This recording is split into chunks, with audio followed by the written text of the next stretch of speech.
Hey guys, it's Goosebumps Completionist, and today I'm bringing you another book versus episode video.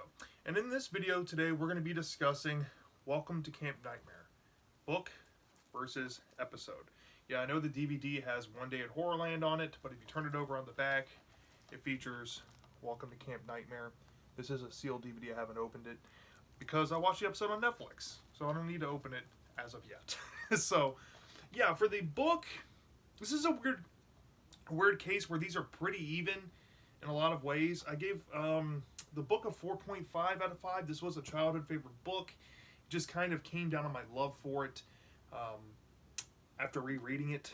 It just didn't hit the same as it did when I was a kid, but it's still a really solid book. I still think this is definitely one of the better Goosebumps books out there.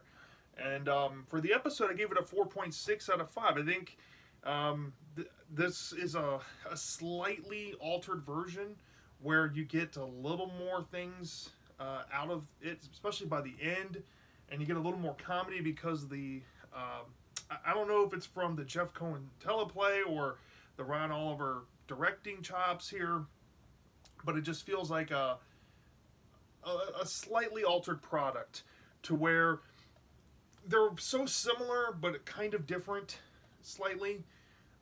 Not like we're comparing almost two whole different versions of the story, but they both kind of offer something different to the table. The book offers a little more events at the camp, and the episode is a little more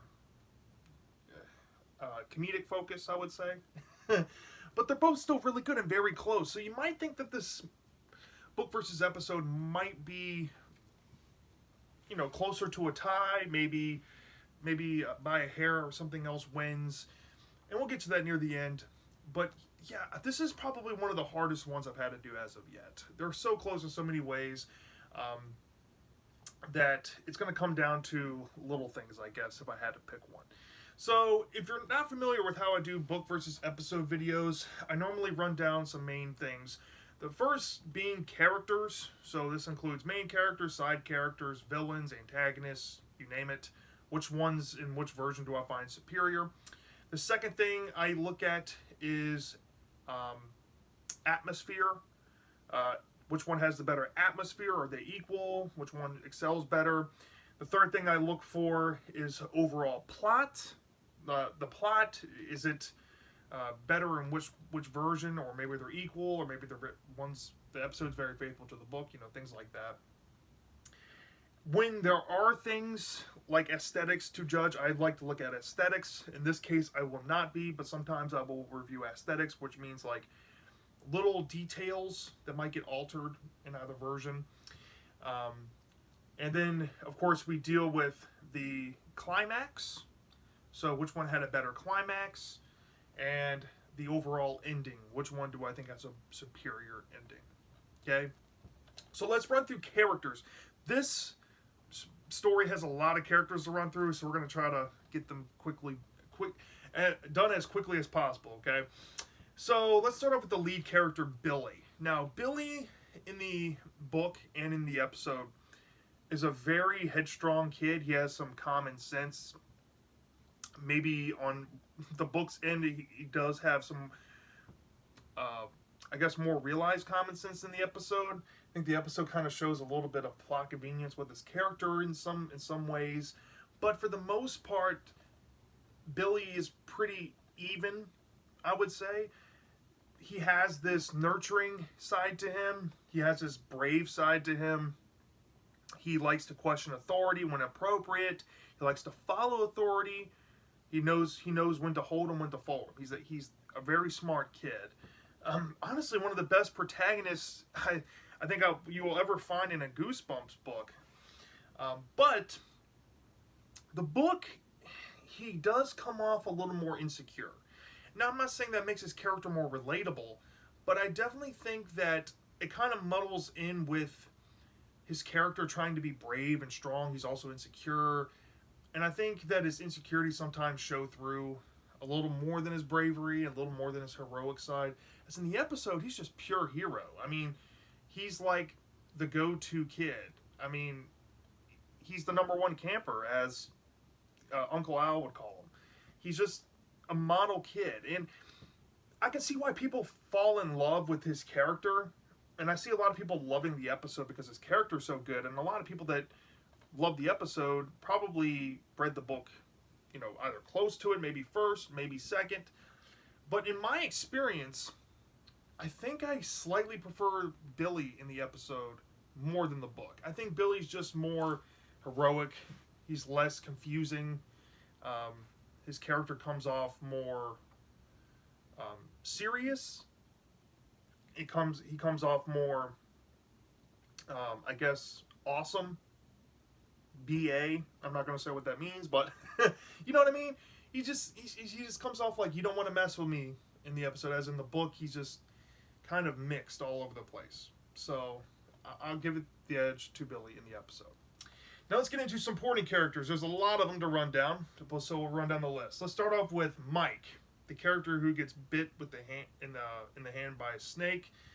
The episode, Mike, he's just a little.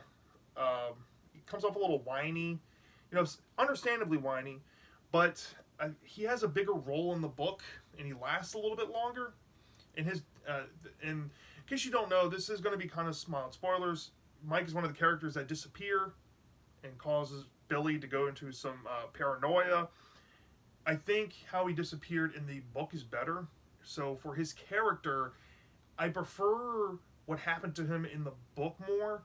But by the end, I feel like we get more resolution with all the characters, as the book doesn't even try to bring all the characters back that were involved in the story as the episode does. And I'm not trying to spoil the ending or anything, but there is a mechanism where characters get brought back or something. And that's all I'm going to leave it as, because anything more, I'm going to be spoiling it. So, for that, I kind of put him as a dead tie here. I think Mike has a lot of things going for him in the book that the episode doesn't have, but the episode also has a better resolution. And I can't figure out which one to put better, so for Mike, it's about dead even. Colin, I think I'm gonna give it to the episode as a runaway. Colin is hilarious in the episode. The book, he's that character. He's that skinny guy. He wears black clothes, black bandana, just like the episode. Maybe it's a red bandana in the book, but that really doesn't matter. It's like little things there. But Colin has some funny moments in the episode. So hilarious. Really steals the show in some scenes that he's in, especially the sleeping bag scene.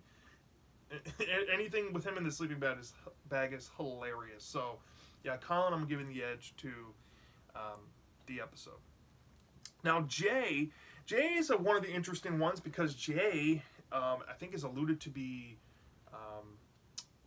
Caucasian in the book, and in the episode we see an African American kid, which is cool representation. You don't see a lot of that in the show. Jay is less annoying in the episode than he is in the book. Jay's one of my least favorite characters in the book, and the guy who played Jay in the episode is fun. He fits that role really good. He has this good energy about him. I don't know. He comes off less annoying, so I'm gonna give the edge to Jay in the episode. Book's Jay is just such a whiner. I mean, he just cries and complains about things he caused himself, and feels so demanding from Larry about all this. We haven't even got to Larry yet, but yeah, I just have to give it to Jay for the character as a whole to the episode. Roger, he's not really all that important in the book, but he has more predominant role in the episode because he's actually given into the bunk 4, as in the book he isn't. So he's actually a bunkmate in the episode. He has this distinct personality. The book, he's kind of like a potty mouth. Here, he's not so much, but he still has some wise jokes. But I think I like Roger more in the episode. I think Roger's just a little better, in my opinion. So, I go with that. I think we covered all the boy characters minus some other characters. So let's get into the girl characters real quick. We have Dawn. Dawn, I don't know. Dawn has I don't know. I guess she's about dead even here. In the book, she is still involved with trying to let Billy know what's going on at the girls' camp, especially in the scene before, Billy wants to go take a swim in the lake. Her and Dory pull him aside. That's a pretty pivotal scene in the book. The episode, her real pivotal scene is at the Forbidden Bunk, and with all the letters and stuff. And I truthfully think that her character serves the same purpose. Yeah, she's in the book a little more, but honestly, what the book has doesn't really add more to her character at all. So I guess I'll put her about dead even. And then for Dory, I mean, she's even more invisible in the episode. Maybe she makes a cameo in the episode. In the book, she's more there. So I guess Dory is more clear cut book, but that's just by default, I guess. And then we have some other main characters to get to. There is an episode exclusive character named George. Since he's not in the book, we'll give the edge to the episode. George is the bald guy with the glasses. You might recognize him from the Goosebumps intro with the montage. Yeah, I think he's only in the episode. So for George, we'll give it to the episode. For Larry, the camp counselor, who lives in bunk 4 with the boys, honestly, Larry has more heart-wrenching moments in the book than the episode, but Larry's also part of the comedy in the episode. And I really can't decide which Larry I like more. So honestly, this might come off shocking to some people. I'm going to put him deadlocked here. Larry has a couple of really tense moments in the book, and in the episode he's just funny, and both of them really work for the story. I can't really complain either way, so I put him about dead even. Now, Uncle Al, he's the guy who runs the camp. I think I'm going to give the edge to the episode. The book's Uncle Al, he does the job well for the story, don't get me wrong. I think the episode, the guy who plays Uncle Al just steals the show, and he just has this electrifying performance. Uncle Al comes off more sinister. His acting's so well done. Like, I just can't imagine another version of Uncle Al than the one in this episode. He's so great, so great. No offense to the book's version, but I'm happy to give the edge to the episode's version of Uncle Al. Great character. Then I guess Saber would be a character to mention. The urban legend monster, the one you see in the shadows here on the book. The book, he's like hardly in it. Weirdly enough, Saber's like hardly in it. From the episode, from the get-go, Saber, you know, in the book, there's alluded to be some like wolf creatures trying to attack the kids in the beginning. There's all bears alluded. In the episode, there's none of that. They just keep it Saber, and Saber's treated better in the episode. He has like a good wrap up near the end about what Saber is and stuff. So, hands down, going to give Saber the edge to the episode here. No real contest. So, yeah, that kind of wraps it up for the characters. I think the episode wins out on the majority of those. Now let's get into the atmosphere. Now, this is kind of hard to describe, but I think both really do a great job at developing atmosphere for a camp setting. I think the show, this was the only camp episode they ever did, and I think they picked a good setting. I think it worked for what it was. It was very minimalistic. They showed the cabin, they showed the mess hall, they showed the woods. It's essentially the episode. But the book has many more areas, has many more parts of the story that just the episode probably couldn't afford to do. So for that, I think that the book wins out on the atmosphere, just because it was able to immersify a deeper atmosphere than the episode ever could. I'm not saying the episode did a bad job at trying to execute it well. I think it tried to do what it could. And it did it perfectly fine. I just think that the book had a better atmosphere, just because it had more room to do it. Alright, now let's get into overall plot. Now, this is where I think I'm going to give the edge to the episode. I like that the episode fixed things with Saber, not having multiple creatures, all this. The book is just muddled and jumbled with so many things going on, so many characters, so many monsters, so many legends, so many people disappearing. It's a lot to keep up with. The episode is so much simplified. It's a much more simplified version than the book is, and it's easier to follow, easier to digest. It's a lot more funnier. It leans into the humor a lot more than the book does. The book is all over the place with Billy. Billy's more consistent in the episode. There's a distinct tone. There's a comedic, serious tone, as in the book, it's like a whodunit, mystery, thriller, hybrid with all this stuff going on. I just prefer the episode's plot a little more. It's like I said, more digestible for me. I don't know if that maybe that's a preference thing. No offense to the book or fans of the book. I just think the book has a lot going on. Just so much going on. The episode simplifies it and I think makes it better, at least to me. Okay. Now let's get into the climax. Now the climax of this story would be the point where Billy hits his breaking point, I guess. To really say this story has a climax is kind of hard. But I guess for the episode, the climax would be when Billy is all alone and he gets dry clothes on and he takes his baseball bat and his flashlight to the forbidden bunk and has this revelation with Dawn. In the book, I guess the climax would be that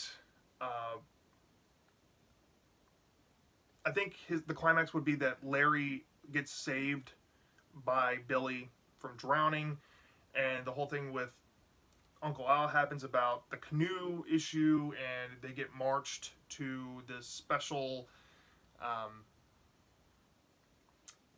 guess, meetup with all the campers, and Billy kind of hits his breaking point in the climax. Well, I guess that'll be the climax, because then he starts seriously thinking about escaping the camp because he's tired of people dying and he doesn't want to be the next one to die.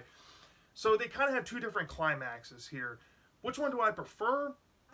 Now, the episode's climax definitely ties in the Forbidden Bunk better than the book. Like I said, for the Forbidden Bunk, like I said, with overall plot, there's just so much going on. The Forbidden Bunk is also another casualty. The Saber is another casualty.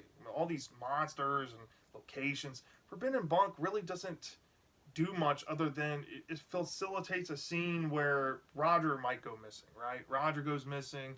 Mike goes missing after a snake bite. Roger gets presumably killed by Saber or this monster beast thing. In the book, Jay and Colin go missing while hiking. In the episode, they presumably drown. You know, there's things different like that get muddled in the book that the episode fixes. But one thing I think that, in terms of the climax, I appreciate more in the episode, like I said, that it ties the Forbidden Bunk better than the book did. It cuts out the whole thing about finding a mail in a bag in the mail lady's room. It just makes the Forbidden Bunk the location of where the letters are being stored, and that's why nobody should go in there. Makes it make more sense to me on paper and in my head, so I'm going to give the edge to the climax, to the episode.